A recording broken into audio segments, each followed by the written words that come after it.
तुम्ही मेहुणे आहेत अशोक चव्हाण यांचे, त्यांनी म्हणजे काही ऑफर आली का भाजपमध्ये येण्याचं, ते असं काही चर्चा? नाही अशी काही नाही, त्यांनी मला काही ऑफर दिलेली नाही.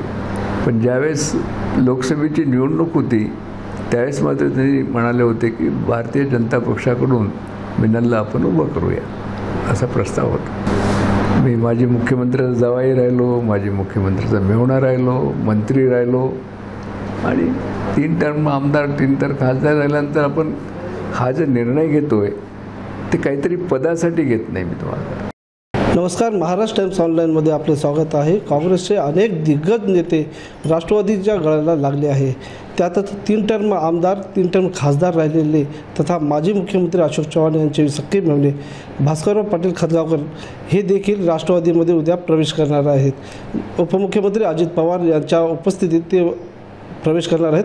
याचं काय कारण आहे काँग्रेस सोडण्याचं हे आपलं जाणून घेऊयात. आपल्यासोबत माजी खासदार भास्करराव पाटील खतगावकर आहेत. दादा, महाराष्ट्र टाइम्समध्ये आपलं स्वागत आहे.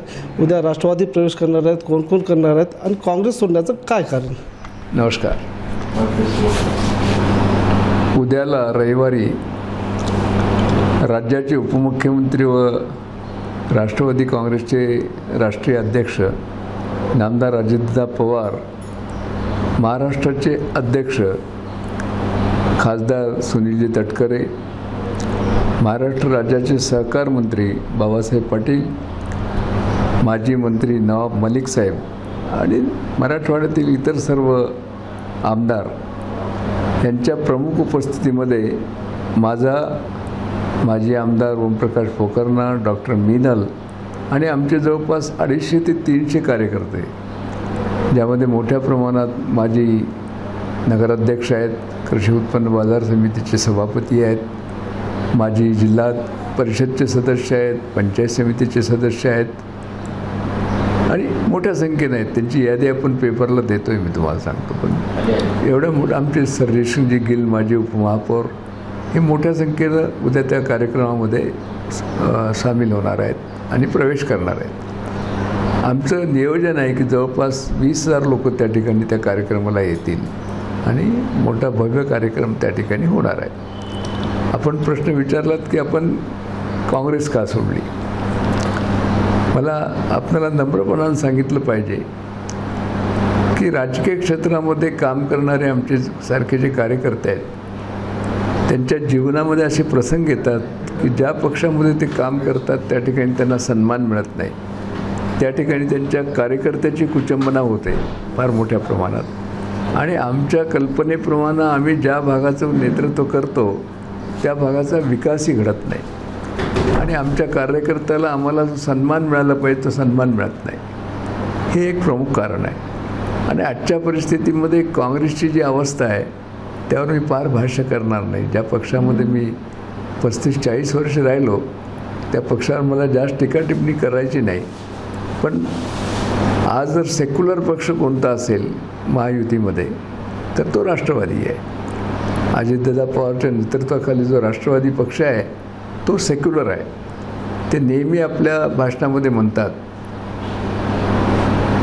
छत्रपती शाहू, महात्मा फुले, डॉक्टर बाबासाहेब आंबेडकर, अण्णाभाऊ साठे, सावित्रीबाई हे जे आहेत ह्यांच्या विचाराचा हा पक्ष आहे. सर्व जाती धर्माला घेऊन जाणारा पक्ष आहे आणि आपणाला जर मला नम्रपणाने सांगितलं पाहिजे की मी 30-35 वर्ष जे राजकारण केलं, मी 3 वेळा आमदार राहिलो, 3 वेळा खासदार राहिलो, ह्यामध्ये मोठ्या प्रमाणात मला मुस्लिम बांधवांनी सहकार्य केलेलं आहे, दलित बांधवांनी सहकार्य केलेलं आहे आणि मला वाटलं की आपणाला जर निवडच करायची असेल तर राष्ट्रवादी काँग्रेस हा पक्ष सेक्युलर आहे आणि आज अजितदादासारखं एक खंबीर नेतृत्व तिथं आहे, जे 6व्यांदा आता राज्याचे उपमुख्यमंत्री आहेत, ज्यांनी 11व्यांदा अर्थसंकल्प सादर केलेला आहे, 30 वर्षापासून प्रशासनामध्ये आहेत, महाराष्ट्राच्या कानाकोपऱ्याची त्यांना माहिती आहे, संघटन कौशल्य आहे, प्रशासनावर पकड आहे आणि सगळ्यात महत्त्वाचं दिलेला शब्द पाळणारा असा तो नेता आहे.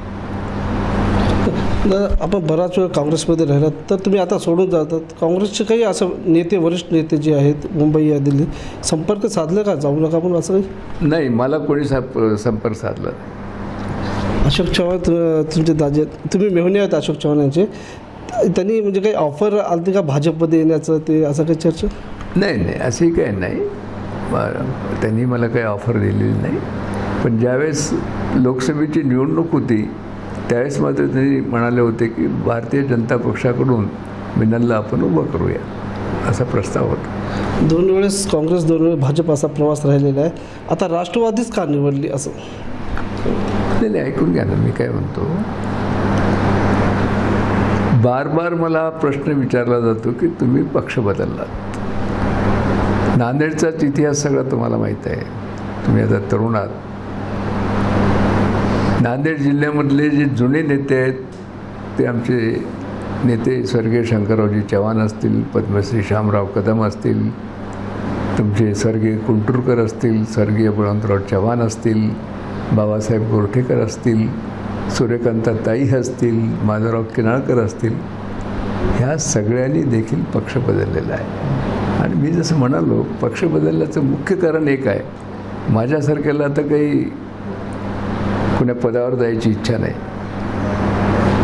जीवनामध्ये मला खूप काही मिळालं, मी तुम्हाला सांगतो. मी माजी मुख्यमंत्र्याचा जावाई राहिलो, माजी मुख्यमंत्र्याचा मेहुणा राहिलो, मंत्री राहिलो, आणि 3 टर्म आमदार, 3 टर्म खासदार राहिल्यानंतर आपण हा जो निर्णय घेतो आहे ते काहीतरी पदासाठी घेत नाही. मी तुम्हाला सांगतो, त्यामागे एकच हेतू आहे की ज्या भागानं आमच्यावर प्रेम केलं त्यांच्या विकासाचे प्रश्न अजूनही सुटलेले नाहीत.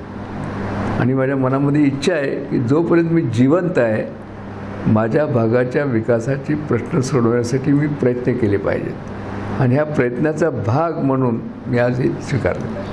मतदारसंघातील जनता कसा उत्सुकता आहे तुमच्या? आता आपणच बघा ना, प्रचंड उत्साह आहे.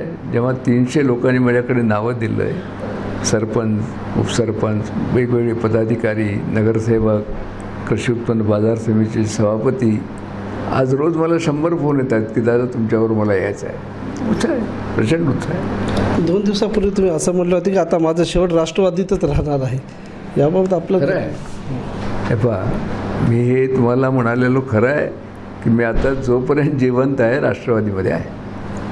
काँग्रेसला एक तुमच्या जाणाऱ्या काँग्रेसला तर खूप मोठा धक्का बसलेला आहे. एकंदरीत काय वाटते, येणाऱ्या स्थानिक स्वराज्य संस्था निवडणुका आहेत, काँग्रेसचं कसं होईल? नाही, ऐकून घ्या. तुम्ही पत्रकारानं ठरवलं पाहिजे की आता काँग्रेसचं काय, मी म्हणणं बरोबर नाही. पण तुम्हाला एक आपण खात्रीनं सांगतो, मी गेली 50 वर्ष राजकारण केलं आणि राजकारणाची दिशा, जनतेची नाडी, सर्वसामान्य लोकांचे काय हवा आहे, मी अतिशय विश्वासानं तुम्हाला सांगतो की आज नांदेड जिल्ह्यामध्ये येणाऱ्या स्थानिक स्वराज्य संस्थेच्या निवडणुकीमध्ये नंबर 1चा पक्ष राष्ट्रवादी काँग्रेस राहील. हे होते माजी खासदार भास्करराव पाटील खतगावकर. त्यांच्या राष्ट्रवादी प्रवेशाने काँग्रेसला धक्का बसला. शिवाय आगामी स्थानिक स्वराज्य संस्थेच्या निवडणुकीत राष्ट्रवादी पक्ष हे 1 नंबरवर राहील असा दावा त्यांनी केलेला आहे. Arjun Rathod, Maharashtra times online, Nanded.